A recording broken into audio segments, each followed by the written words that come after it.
میں یہاں منسٹر تھا جناب، بشرا بی بی کا بیٹا اور بھائی خاور بنداس بے تاج بادشاہ تھے، سائیوال ڈویژن سے لے کے لاہور ڈویژن کے، کروڑوں کی ڈیلیں ڈیلی ہوتی تھی، سارے منسٹر اس کے پیچھے بھاگتے تھے ان کے۔ میں یہاں منسٹر تھا جناب، بشرا بی بی کا بیٹا اور بھائی اور یہ خاور یہ بنداس بے تاج بادشاہ تھے، سائیوال ڈویژن سے لے کے لاہور ڈویژن کے، نہ کرے قسم سے ایسے معاملات کے، کروڑوں کی ڈیلیں ڈیلی ہوتی تھی۔ ہم سنتے تھے یار یہ بندہ، اس کا بیٹا، اس کا بھائی، سارے منسٹر اس کے پیچھے بھاگتے تھے ان کے بشرا بی بی کے بچوں کے میں نے کبھی جتی کی نوک پہ نہیں رکھا۔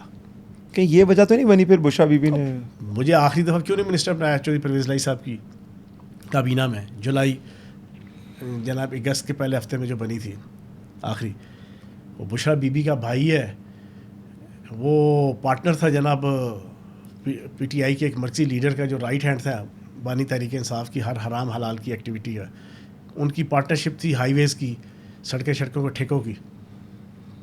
اس نے اس کو کہا بشرا بی بی کے بیٹے اور بھائی کو کہ یار یہ فیاض چوہانہ نہیں بنن دینا۔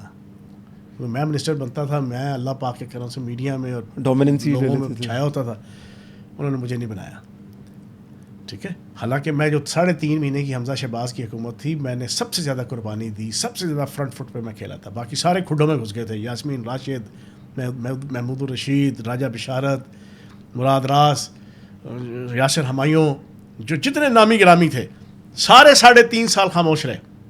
فسطائیت کا دور تھا نا پی ٹی آئی کے لیے۔ میں ہفتے میں 2 پریس کانفرنسز پنڈی اور لاہور میں، اور اسمبلی کے اندر کھلو کے ڈنکے کی چوٹ پہ جانا میں ان کے خلاف۔ لیکن جب حکومت آئی، وہ سارے منسٹر فیاض چوہان آؤٹ۔ کیوں؟